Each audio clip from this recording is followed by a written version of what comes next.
Alright guys, today we're going to be explaining the math competition questions. So let's get straight into it. So first question, square root 2x plus 26 plus square root 2x minus 25 equals to 17.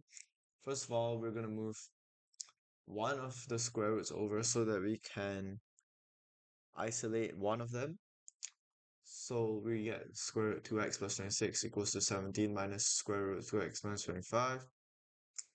Then what we're going to do next is we're going to square both sides so that the square roots on the left side is gone and we'll be left with this. Next, we're going to expand the square root on the right. So it'll be 2x plus 26 equals to 289 minus 34 square root 2x minus 25 plus bracket 2x minus 25.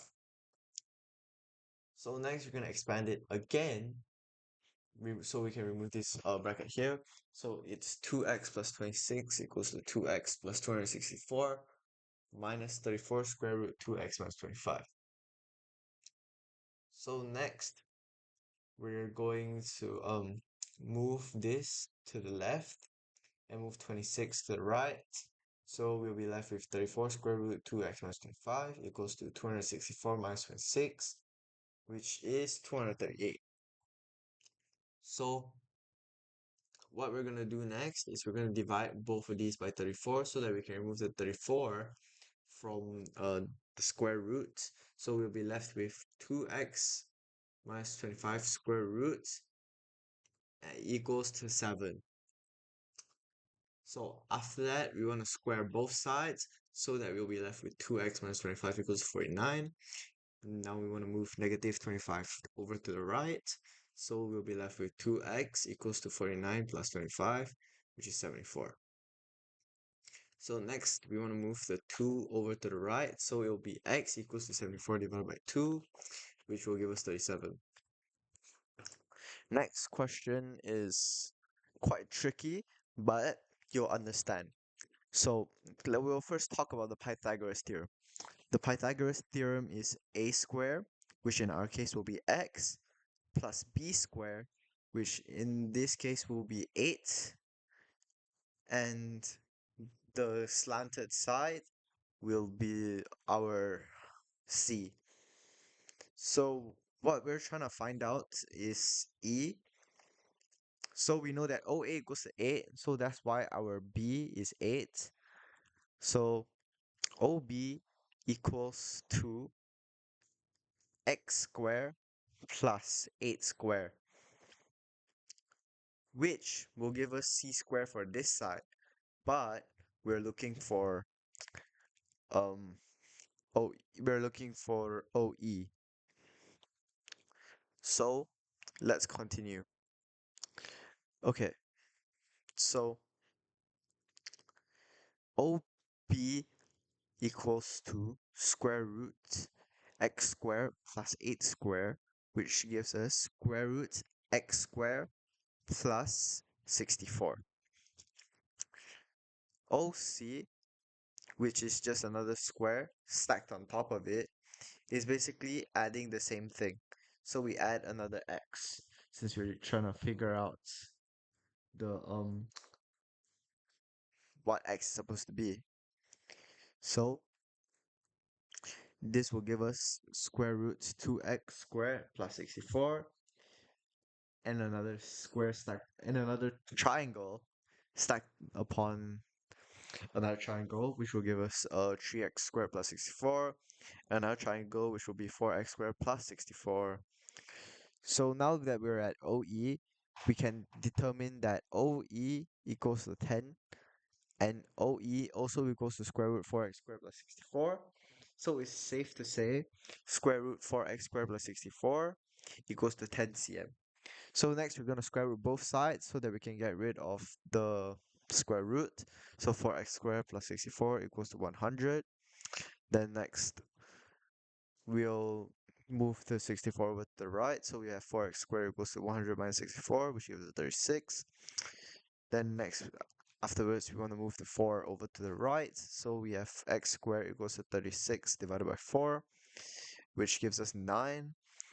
And since there's x squared left, square when we move over to the right, it'll be square root. So 9 square root will be 3. So the answer for question 2 is 3. So for question number 3, this one is fairly simple. However, you need to know some information about parallel lines. So BC is parallel to AD, and these two are basically all the same length together. So this should be very simple. Or you can use another method. So these here, these two sides here added together will always be 180 degrees. And all of these added together will be 360, since this is a four-sided shape. But teach you my method. So since we know this side is 78, this side is also 78, so we do 360 minus 78 by 78 again, which will leave us 204. Then we do 204 divided by 2, which will leave us with 102 on C and 102 on B. So what they want us to find out is EBA.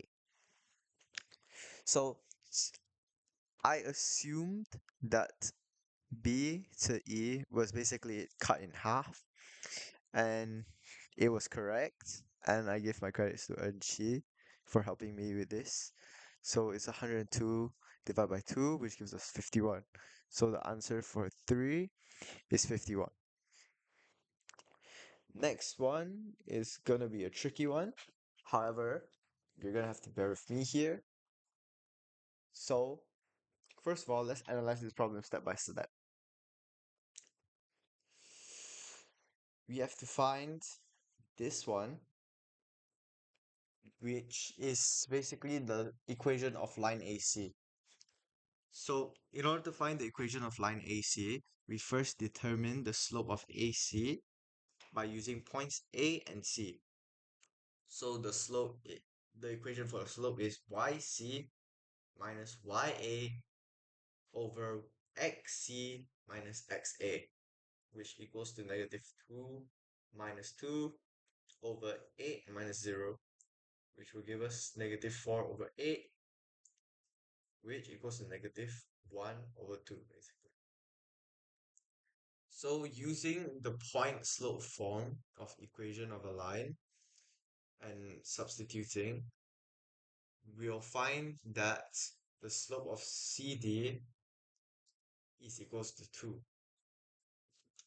Since the line CD is perpendicular to line AC, the slope of AC is negative 1 over 2. So the slope of line CD is negative reciprocal. So the equation of line CD can be written using point C, which is 8, negative 2. So line CD can be substituted with 2 and point C. So we simplify this, we'll get y equals to 28 minus 18, and so on and so forth, which will give us the y. So we try to find y. This will give us the y. So y equals to 2x minus 18, and we find out that x is 14. So we insert this into here, and yeah, basically all the formulas you need are here. We have the slope, which will give us the slope of CD. Then we have the formulas all right here, which will give us with the final answer D equals to 1410. So next, we're gonna do question 2b, which basically means we have to take all the coordinate points here and we have to turn them into area. Dun dun dun. So the formula for area is 1 over 2 x1 y2 plus x2 y3 plus x3 y4 plus x4 y1 and so forth. So we have to substitute in the coordinates here, in which I've already written down, and I've substituted them here, which in the end will leave me with an answer of 76. That's all from me. Thank you. I have to go now. Bye bye.